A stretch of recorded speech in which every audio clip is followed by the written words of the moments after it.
In my book, Political Order and Political Decay, I coined the term Vetocracy to refer to a political system in which so many players have the ability to veto a decision that no decisions are made and nothing can get done. The United States has become a vetocracy today, and among other things, it means that we won't be able to adapt to climate change. We just saw a good example of this in Washington. The Biden administration succeeded in passing a big climate bill over the summer, rather amusingly labeled the Inflation Reduction Act.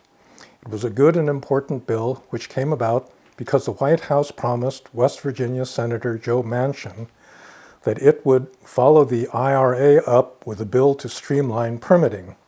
The proposed Energy Independence and Security Act of 2022 would have facilitated the building of transmission lines between Texas and Oklahoma and the West Coast. If you've ever driven along I-40 through the Texas Panhandle, you'll know that this state is one of the biggest producers of alternative energy, with miles and miles of wind farms. The only problem is that there's no grid to take all that energy to where it's needed on the West Coast. This act, however, was killed by a coalition of progressive Democrats and conservative Republicans. The progressives didn't like the fact that it would have facilitated completion of the Mountain Valley Pipeline, a natural gas project in Manchin's home state. They also objected to the streamlining of the permitting process itself because it would have limited it to 2 years and supposedly cut down on the degree of public participation allowed.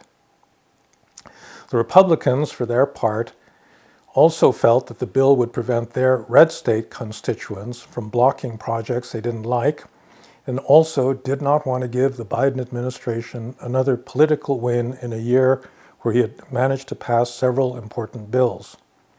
All of this is crazy. It shows how demands for unlimited public participation are making decisions far more slow and costly to implement than they'd otherwise be, and how polarization is preventing us from making decisions in the first place. Building the Mountain Valley Pipeline might add to carbon emissions, but so would not building transmission lines for alternative energy. This would not be the first time that we would be killing the environment in the name of saving it. You may have noticed that we're not very good at building anything of any sort at the moment. If we are going to adapt to a changing climate in the coming years, we're going to have to build things, from transmission lines to reservoirs to wind and solar facilities. But we won't be able to do that in a vetocracy. If you want to see the article on which this video is based, please go to my blog, Frankly Fukuyama, at the American Purpose online magazine, whose link is at the bottom of the screen. Thanks very much for listening.